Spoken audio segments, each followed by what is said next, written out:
Hi, everyone. My name is Butch Wright, and I'd like to welcome you as your co-instructor to Anthro 2202, Introduction to Cultural Anthropology. I say co-instructor because you really have two instructors for this course, one being myself from The Ohio State University, and the other being Dr. Michael Wesch from Kansas State University. I'll be coming to you from my home here in Hilliard, Ohio, which, for those of you unfamiliar with the area, is a suburb of Columbus here on the west bank of the Scioto River. I'm a PhD student in the Department of Anthropology, where I, of course, specialize in cultural anthropology.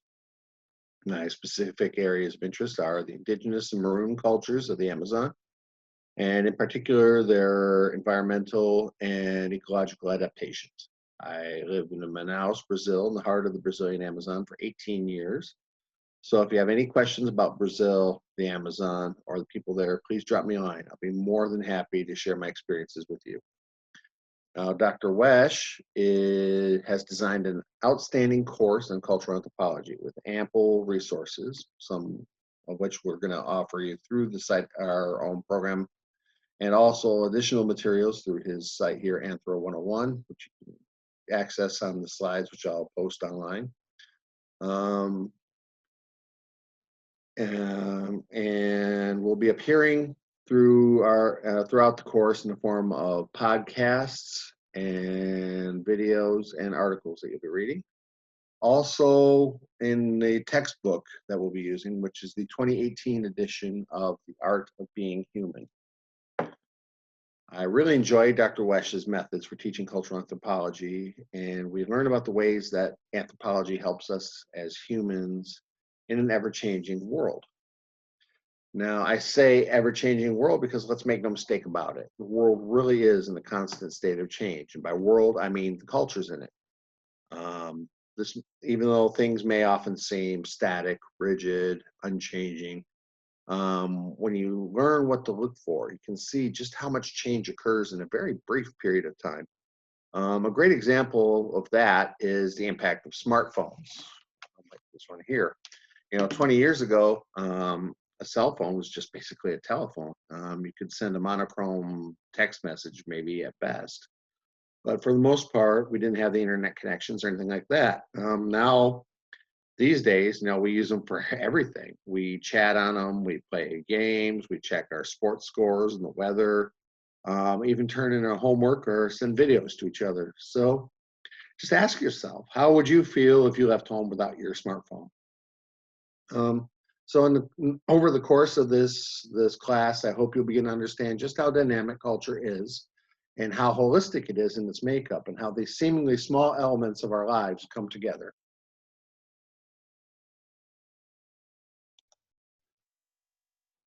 Now, I imagine this is going to be a lot different from most of the courses you've taken so far. We're not going to focus on a lot of technical jargon, memorizing terms that you'll be parroting back to me on tests. Rather, we're going to have a series of discussions and challenges throughout the class that we'll be undertaking to understand these principles, to understand what cultural anthropology is. It may look like a lot of material when you first visit the page, the Carmen page, and it is, but there's a method to the madness here, and it's definitely doable, and you'll begin to see just how these different aspects of cultural life fit together. I've mentioned earlier the book, The Art of Being Human. You can see the cover here. I have a hard copy here, lots of annotations that I've made. I really like this book. It's a very entertaining read. It doesn't read like a textbook does. And the best part is you don't have to purchase it. There's going to be a PDF version on the Carmen site that you'll be able to download and read. I do say that it is important that you read it. We're going to talk about tests here in a little bit, the quizzes that you're going to have, and there's been a change to that. You're going to need to read the material. It's not hard to read. It's very, very entertaining to read. So give it a whirl. You'll enjoy it. The course has also been adapted to the COVID pandemic that's ongoing. You can do everything from home. In fact, I recommend that you do everything at home.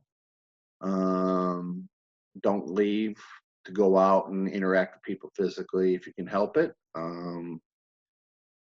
Most everything you can do is through social media or Zoom or talking to people that way.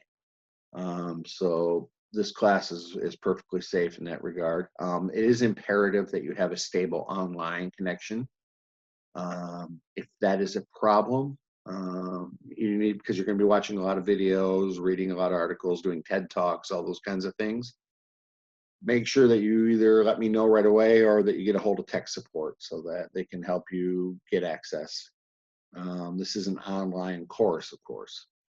And so you're going to need the internet connection, not only for the TED Talks and the videos and the articles and everything, but also to turn in your homework assignments. So make sure that you have good access to the internet. Something new this semester that we'll be doing is that we'll be hosting online meetings once a week that are completely optional. You can use these meetings to go over any doubts you may have, and also the meetings will be recorded. In case you can't make it, you can email me or message me the questions you may have. We'll discuss those during the meeting, and then later you can always access it, download it, and have your question answered. These meetings will also, for the first time this semester, be taking will serve as an option for the discussion boards. If you don't want to participate in the discussion boards, typing more material, you want to interact directly with your classmates and with me, or with the other instructors, which we'll talk about in a little bit. You can do that in lieu of doing the discussion boards and get some more interpersonal reaction. Again, this class is very doable. So make sure that if you have any questions at any time, let me know. Moving on here. I'm recording this intro through the Zoom, which is available through our Carmen platform, which is going to be our classroom for the term. Everything you'll need, any announcements or notices that need posting will be done so on Carmen.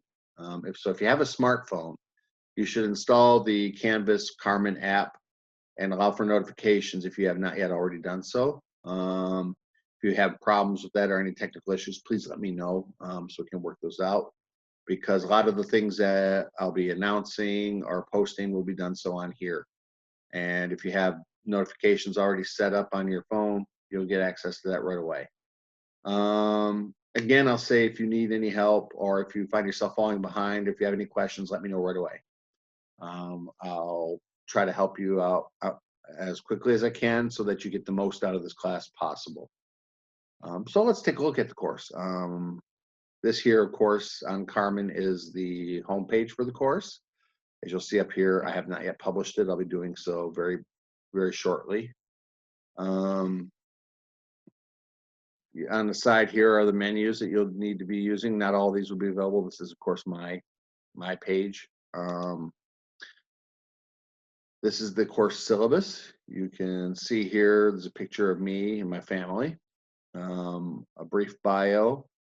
I have my contact information here, my email, and for some reason a Skype ID, although no one's using Skype anymore. But if you want to use it, that's fine. We can always set that up. I think I still have it installed. We have here a link for the email for our faculty coordinator, Dr. Mark Moretz. I'll be giving you that email again at the end of the presentation. And then down below we have the course description. We discussed the weekly modules, which we'll go over in more detail here in a minute. And then we have down here the course summary. And as you can see, it's very heavily populated, very loaded with stuff. Don't get intimidated by that. It looks like a lot, but it's very doable. Nothing's very long. The biggest things that you'll be doing here are the challenges, which we'll discuss here briefly.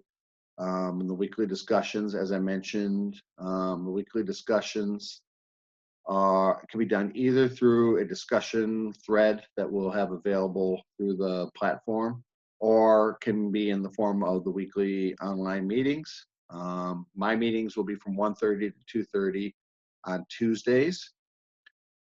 If that time does not work for you, there's a couple options. You can always participate by sending in your thoughts or your question to me directly through Messenger or through email. Then I will then read them and we'll discuss them as a group online. Or you can go to one of the other meeting times that'll be available with other instructors and from other sections, because we're all going to allow each other's students to participate. So when you go come to these meetings, it won't be just the students from this section. It'll be open to all 2202 students in the department. So that's an option. And like I said, you could if you don't want to participate in the meetings, it's not a problem. It's always optional. You can always just do the standard going through the discussion boards. Of note is that the challenges and the challenge debriefs are usually due on Friday. And then on Sunday, you get the peer replies, which are the discussion board peer reply and the challenge debrief peer reply. Challenge debriefs are very simple. Those are usually just either posting your challenge or a portion of your challenge if you don't feel comfortable posting the whole thing on a thread. And then by Sunday, you'll find one of your peers' challenges and you will analyze, evaluate, or compare and contrast with your own. Those are usually about 10 points. And the discussion boards, those will have a rubric we'll talk about here in a second, but basically it'll tell you what we're looking for discussion that week. You will post your thoughts on it, and then you'll discuss with your peers their thoughts and how they compare with your own. Okay, let me just swap out the board again here. Talk about the grades. I mentioned the challenges earlier. Those are the lion's share of the grade this semester. There are 10 of them. They represent 45% of your grade. These are where we apply the principles from each lesson in the real world. You'll be doing some projects where you'll be interacting with people, some of them strangers. Some of the things you'll be doing on your own to see how much your own culture impacts your own life. And so these can be very detailed. Take them seriously. It doesn't take a lot of concerted effort all day long or anything like that. It's not like you're typing up 20 pages or anything. No, nothing of the sort. These are actually kind of fun. And then the challenge debriefs, as I mentioned earlier, those are usually either a portion or all of your challenge that you'll be posting online, and then you'll be evaluating each other's challenges by either comparing and contrasting, analyzing it for the principles that they discuss, or by evaluating it, whether or not they hit a home run or if they struck out, to use a baseball metaphor. Quizzes, those are 20% of your grade now. There will be one for every lesson, and there are 15 questions on all of them except I think one of them. And this is new this semester that there's a 30-minute time limit. So if you're going to need to read the material before you try the quizzes, because you won't have time to control F and try to find the answer to the questions in the chapter, because it breaks down to 2 minutes per question. You will, on the other hand, have 2 attempts at every quiz. We'll take the better of the 2 grades. So at least that. And of course, when I say participation, means either the online discussion boards or whether you participate in the meetings or what have you. That adds up to 100%. It's very doable. This is a sample of an assignment. This is our challenge 2, fieldwork of the familiar, where we analyze something from our culture that is from our own culture, but we have to analyze it as if we're seeing it for the first time and have no clue what anything is. It's one of the more fun assignments, I think. You have to look at whatever. You can look at anything what's normal in the real world and pretend it just is is completely unknown to you, and you have to describe what it is. On the assignment page, you'll see two important links. There's the challenge rubric, which discusses how you have to format the written paper that you'll be turning in. And then down here, we have the learning outcomes. These are the important lessons that we discuss throughout the course for how we look at culture, how we try to understand culture from an anthropological point of view. These are very important links. Make sure that you're familiar with them so that you can incorporate them into your work. I'm a stickler for grammar, spelling, and structure. I think these days when you have Microsoft Word, you've got Google Docs, you have all these things like that, that writing should not be difficult. Your spell checker should be able to help you. One thing I will talk about is the section headers. Whoops, let me get back here. Section headers are very important because they help the reader understand how you're explaining your ideas, explaining what you have observed and what you want them to take away from it. They're bold and underlined, and this helps me to not get lost in your writing. Okay. Another thing that you can that is important is that you get away from this idea of using contractions when you write. Don't write I'm instead of I am. Don't write can't instead of cannot. Don't write wasn't instead of was not. These are contractions are very informal, and this is supposed to be formal writing. First couple times, if you make the mistake, hey, I understand it's a mistake. I'll give you a gentle reminder. Afterwards, I start taking off half points here and there, which you don't really want to lose half points for something that's very easily avoided. So just write everything out neatly, concisely. Make sure you structure your work very well, and it should not be a problem. Again, you can always refer back to this PowerPoint presentation, which will be posted online to see how it's divided up, okay? Here are the learning outcomes that we talked about. These are, there's 10 of them now, there used to be 8. These are brief descriptions of what they are. There's more detailed descriptions both through the Carmen page and also in the book. So you'll be able to understand those very well. These are very important to incorporate into your written work, okay? Now, I know that this pandemic has really messed up everyone's lives, academically, professionally, and personally, and that things tend to spiral out of control quickly. If you find yourself having trouble getting the work in on time, please just let me know. I can work with you. I generally don't have a problem if you need 2 or 3 more days to get things in. I do recommend, however, that you try to get it in as soon as possible, especially with the challenge debriefs and with the discussions, so that your peers will have enough time to read your work and give you the critical feedback that you'll need.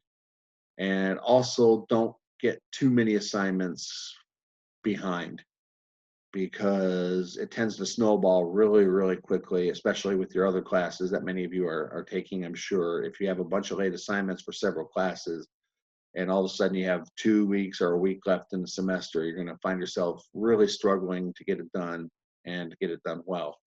So please, like I said, I don't have a problem with late work. It's about the journey. It's not about a bunch of mile marker dates, but don't let it get too far out of control or you'll find yourself struggling. And I've been there. I understand how it works. So believe me. Here we are with the important contacts. Again, here's my email address. If you need to get a hold of me, you can either send me a message through Carmen, you can write me an email directly here, or we can even schedule a Zoom sometime. Dr. Moritz, who's our faculty coordinator, he's available at that email. And if you have internet connection problems or problems accessing the platform, and need help, you can always contact tech support, especially since I'm not really what you call a computer genius. I'm not really good at connecting these things. So there's some things I can help you with, but if it's a really technical issue, they're the ones to talk to. And they're really good about it. So, and again, that's about it. If you have any questions about what's going to happen over the semester or how this is going to work, please don't hesitate to let me know. It's going to be a very interesting 15 weeks. I look forward to meeting each and every one of you through the online platform and hopefully at some of the meetings. And let's start living our way into a new way of thinking. And I'll see you there. Thank you very much.